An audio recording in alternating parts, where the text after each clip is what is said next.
अरे जा रण छोड़, क्रांतिकारियों की ढाल होती है, वीरों का आभूषण युद्ध होता है ग्वाले, युद्ध। अरे चुनौती स्वीकार कर। संसार की, मानवता की ढाल शांति है जरासंध। जिसके पास विनाश की शक्ति हो उसे शांति का विकल्प पहले चुनना चाहिए। वीर वो नहीं जो पल पल में युद्ध को उपस्थित हो जाए, वीर वो होता है जो जब तक संभव हो युद्ध को टाले। तुम्हारे नाम में ही संधि है, तो फिर क्यों युद्ध के कंकड़ से शांति का पात्र तोड़ते हो जरासंध? यदि शांति का पात्र छलका तो विनाश बाहर आएगा। मैं कोई मथुरा का ग्वाला नहीं जो तुम्हारी इन मीठी मीठी बातों में आ जाऊं। तुम्हारे उद्देश्यों के बाणों का जरासंध के कवच पर कोई प्रभाव नहीं पड़ेगा।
ये तुम्हारी दूसरी भूल है जरासंध, और मेरी अंतिम चेतावनी, शांति का अंतिम प्रयास।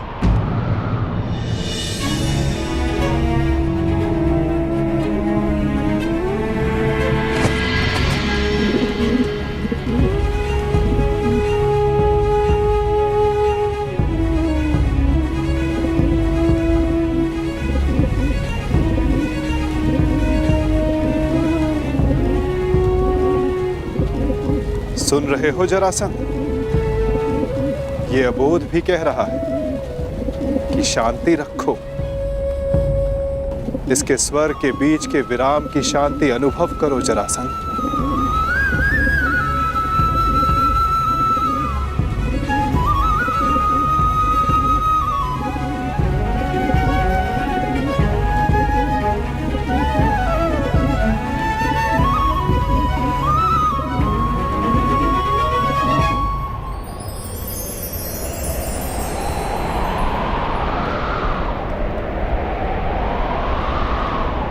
शांति का संदेश लाने वाले परिणाम जानना चाहता है वासुदेव, तो देख।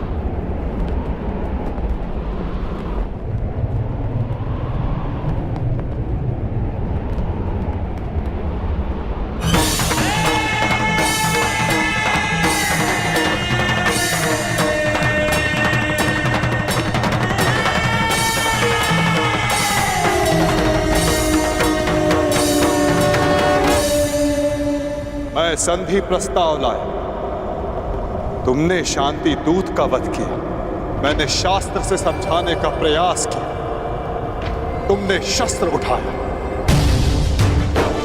मैं प्रेम लाया था, तुमने युद्ध की मांग की।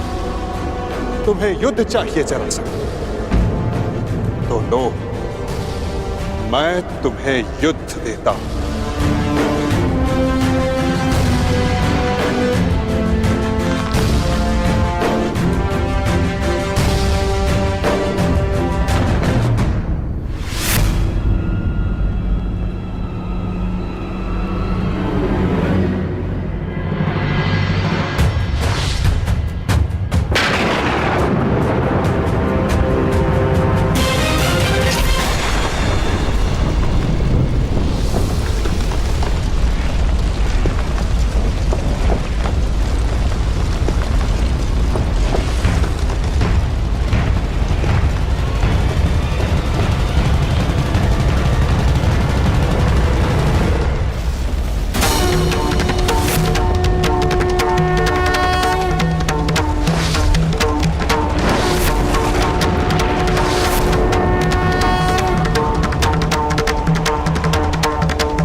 करेगी प्रहार भी,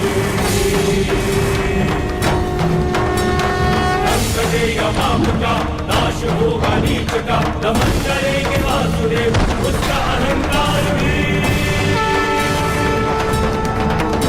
रसचक्र के प्रहार से, विनाश हुंकार से, क्रोध अग्नि कृष्ण की करेगी पाप का दलन। पाप से धती धरा, त्राहि मां पुकारती, ईश द्वार का समक्ष अपना प्राण मांगती।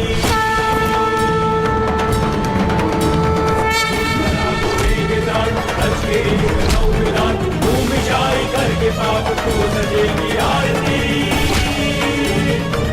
विषाई करके पाप को सजेगी आरती।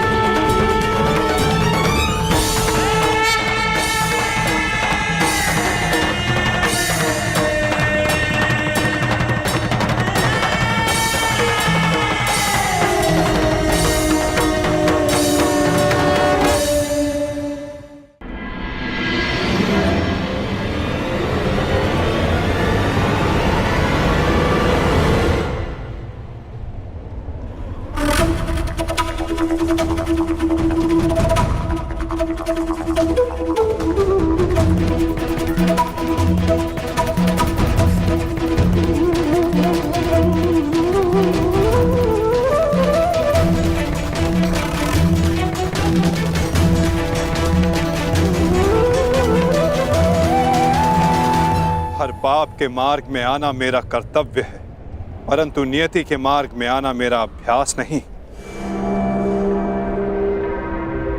तुम्हारी मृत्यु किसी और के हाथों लिखी है जरासंध, इसलिए आज मैं तुम्हें पुनः जीवन दान देता हूं।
क्या हुआ? युद्ध में सम्मिलित होने आए थे ना? युद्ध नहीं किया?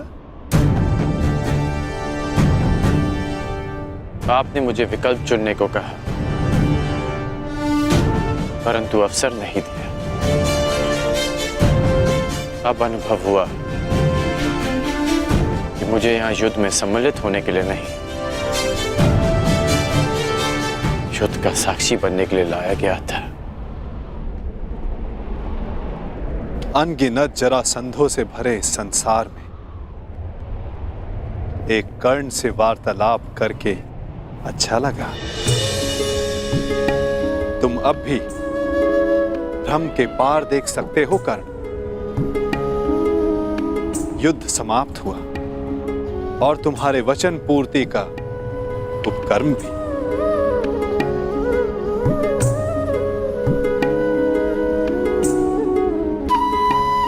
तो प्रस्थान करें?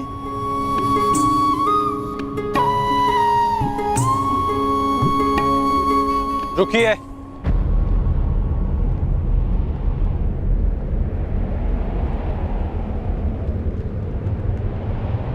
वासुदेव,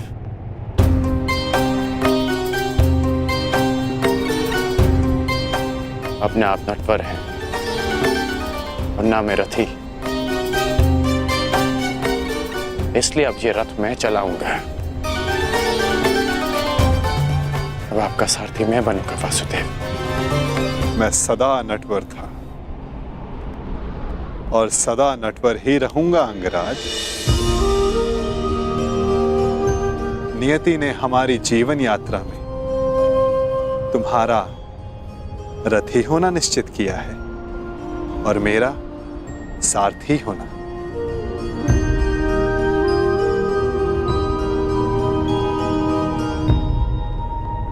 जो मन में है कह डालिए अंगराज। युद्ध ना कर पाने का खेद है? नहीं, क्योंकि जिस युद्ध में आप सम्मिलित हो वहां किसी और का युद्ध करना व्यर्थ है।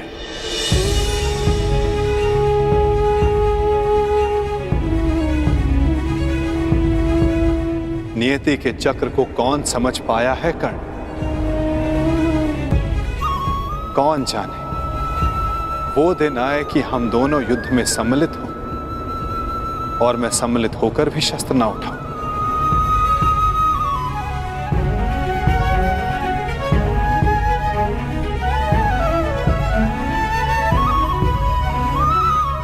अरे अरे, इतना गंभीर क्यों हो गए? मेरी हर बात पर विश्वास करोगे तो चले जाओगे, और यदि मेरी हर बात पर अविश्वास करोगे तो अधिक चले जाओगे। अब सोचने में ज्यादा समय व्यर्थ मत करो कर्ण, रथ पर बैठो। क्या अब भी कोई यात्रा शेष है?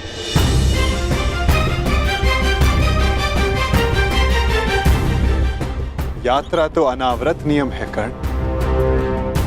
तुम्हारी मगध की यात्रा समाप्त हुई,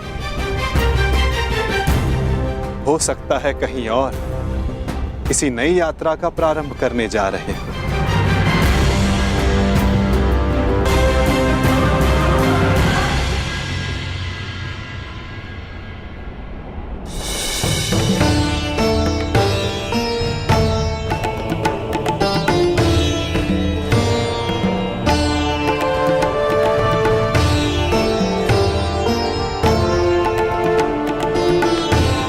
यात्रा मंगलकारी हो पुत्रों।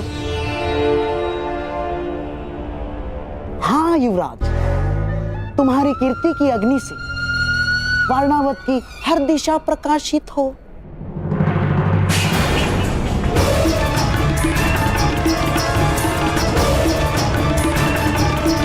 पहना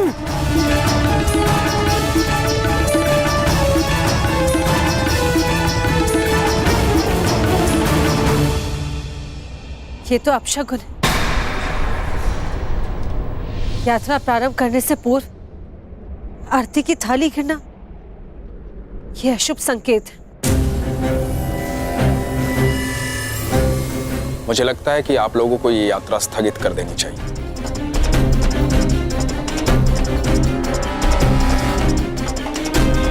शास्त्रों में लिखा है, किसी भी शुभ मुहूर्त में कोई विघ्न आए तो उसे टालना ही उचित है। भ्राता विदुर कह रहे हैं तो यात्रा स्थगित ही कर देनी चाहिए।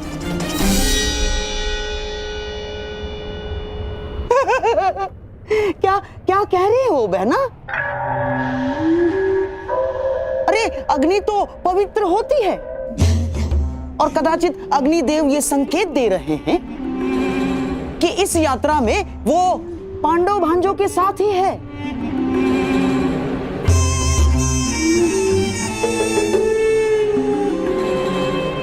परंतु महामंत्री आप तो स्वयं नीति कुशल हैं। वारणावतवासी युवराज युधिष्ठिर की प्रजा है और वहां उनके और बहन कुंती के सत्कार में विशेष प्रबंध कर दिए गए हैं। और अब यदि ये यात्रा स्थगित हुई तो न केवल प्रजा का उत्साह भंग होगा, बल्कि प्रजा में यह संदेश भी जाएगा कि युवराज युधिष्ठिर केवल एक अपशकुन के भय से अपने कर्तव्य से पीछे हट गए ना।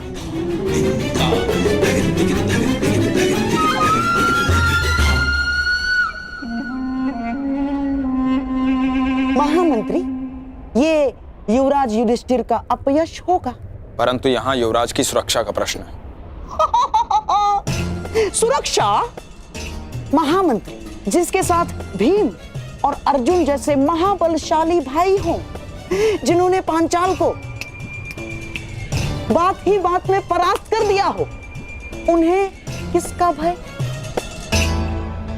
मामा श्री का मत उचित है काका श्री,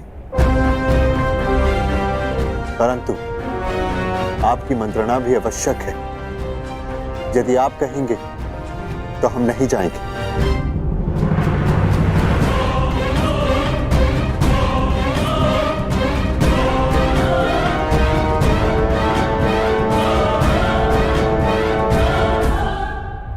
क्या आज्ञा है काका श्री? ठीक है युवराज, आप प्रस्थान करें।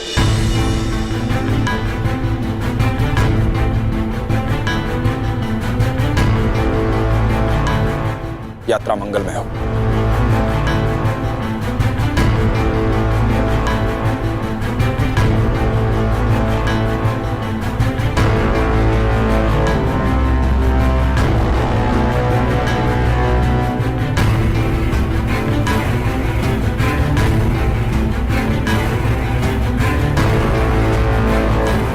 चलिए माता श्री।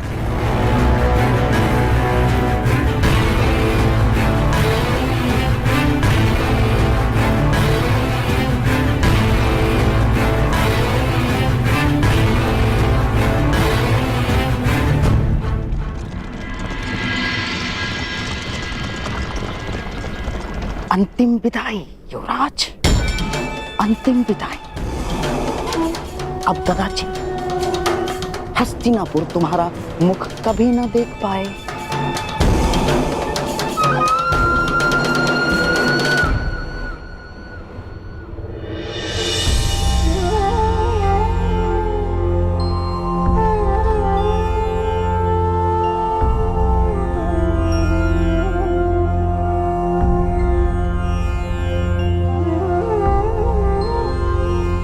वासुदेव, अभी आपने कहा कि दूसरी यात्रा प्रारंभ हो रही है, तो फिर आप बीच में क्यों रुक गए? विचार कर रहा हूं अंगराज कि कुछ यात्रा यदि प्रारंभ ना की जाए तो भविष्य पूर्णतः भिन्न हो सकता है।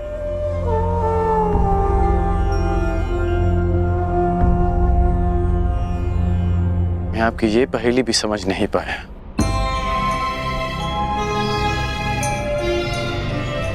हर पहेली का उत्तर हमारे चयन में होता है अंगराज,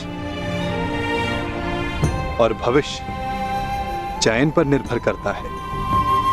जीवन जीने के सदैव दो विकल्प होते हैं। एक विकल्प होता है इस पाषाण खंड की भांति, जो अपने अहंकार, अपने हठ, अपनी जड़ता के बोझ के कारण भारी और कठोर हो जाता है, जो ना अपना चुना हुआ मार्ग बदलता है और ना ही अपने विचार। उसका प्रारब्ध इस पाषाण खंड की तरह होता है।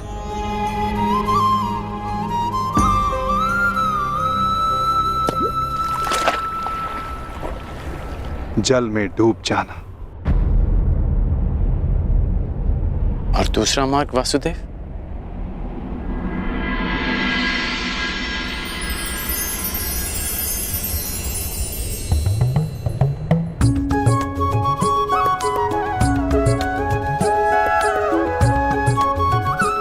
भक्ति मार्ग, इस मोर पंख की भांति हल्का, जो वायु के वेग में बहता है।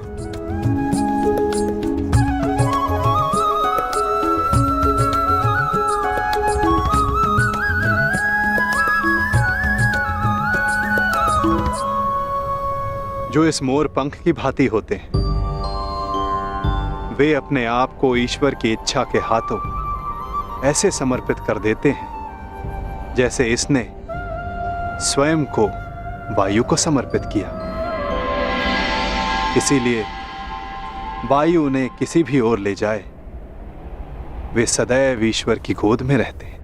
यदि हर बात में ईश्वर की इच्छा है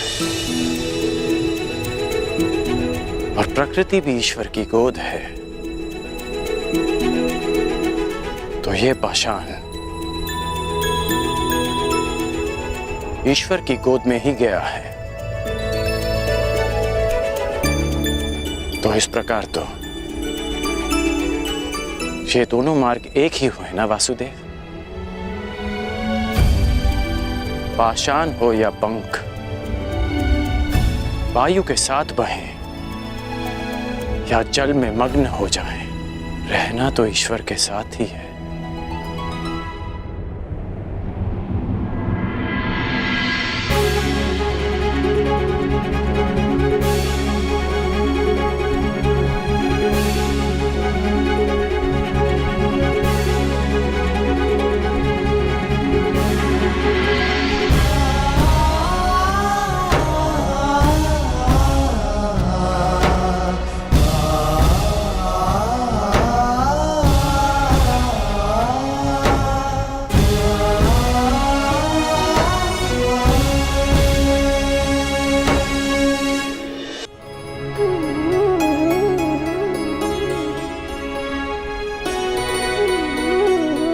मैं हमेशा तुम्हारी प्रशंसा करता आया, परंतु आज तुमने मेरा सम्मान अर्जित किया है कर्ण। तुमने वो समझ लिया जिसका ज्ञान पाने में ऋषि मुनि अपना सारा जीवन बिता देते हैं। कोई पाषाण खंड नहीं, कोई मोर पंख नहीं। यदि कुछ महत्वपूर्ण है तो कर्म और कर्म के परिणाम। कुछ महत्वपूर्ण है तो हमारा चुना हुआ मार्ग।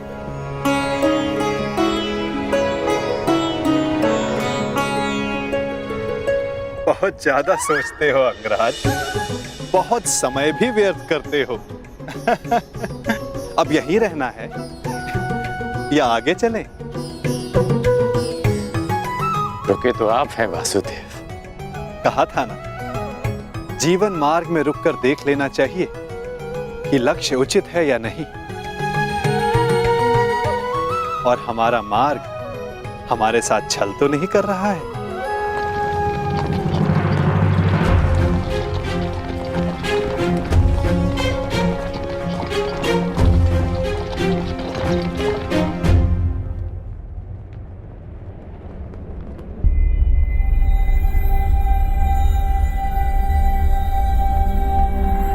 ये दो रथ क्यों वासुदेव? क्योंकि यहां से दो मार्ग जाते हैं कर्ण, एक हस्तिनापुर को और दूसरा पांचाल को।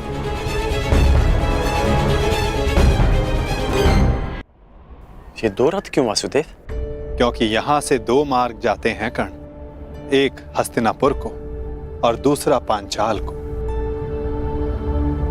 तो अचानक आप पांचाल जा रहे हैं? कहीं इसका संबंध पाषाण खंड और मोरपंख के चुनाव से तो नहीं? नहीं कर, आवश्यक नहीं कि हम केवल पाषाण खंड या मोरपंख ही हों। कभी कभी कर्म के साथ साथ निमित्त भी महत्वपूर्ण होता है। हम में से कुछ पाषाण पानी के लिए निमित्त होते हैं, मोरपंख के लिए वायु का और निर्माण के लिए अग्नि का। निर्माण के लिए अग्नि का? परंतु अग्नि तो सब भस्म कर देती है। हाँ, परंतु यही अग्नि पवित्र भी करती है अंगराज। और ऐसी ही एक अग्नि का साक्षी बनने जा रहा हूं मैं, जो एक पिता के मन में उत्पन्न हुई। वो अग्नि जो एक दिन सब पवित्र कर देगी।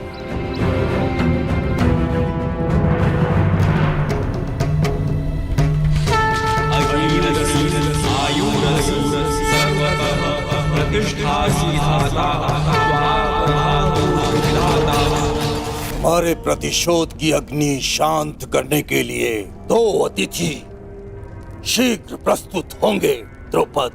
मैं भी उनके स्वागत के लिए आतुर हूं ऋषिवर। तब से जब से द्रोण ने मेरा अपमान किया। ये कैसी विचित्र अग्नि है द्वारकाधीश? अग्नि अग्नि होती है कर्ण। हाँ, उत्पत्ति का कारण और उद्गम भिन्न हो सकते हैं। लालच की अग्नि, घृणा की अग्नि, छल कपट की अग्नि। आशा करता हूं जब कभी ऐसी अग्नि से तुम्हारा सामना होगा तो तुम उचित निर्णय लोगे कर्ण। एक बात का आश्चर्य है वासुदेव, आप पांडवों के ममेरे भाई हैं, तो मुझे लगा कि आप मुझे कुमार दुर्योधन से दूर करने का प्रयास करेंगे, परंतु आपने ऐसा नहीं किया। क्योंकि सारथी का कार्य केवल मार्ग दिखाना होता है अंगराज, चयन तो रथ ही करेगा। फिर भी यदि समय आने पर चुनाव करना पड़ा तो किसका चुनाव करोगे अंगराज?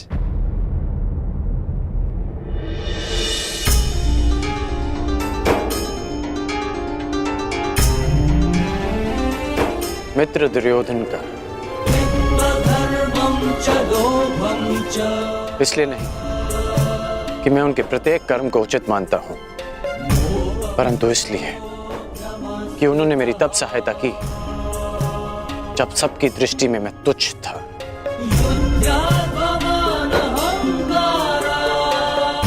मैं पाषाण होने का विकल्प चुन चुका हूं, क्योंकि जल रूपी निमित्त बनकर दुर्योधन ने मुझे संभाला। चयन तुम्हारा है अंगराज, परंतु स्मरण रखना, हम कर्म चुनते हैं और कर्म हमारा परिणाम चुनता है।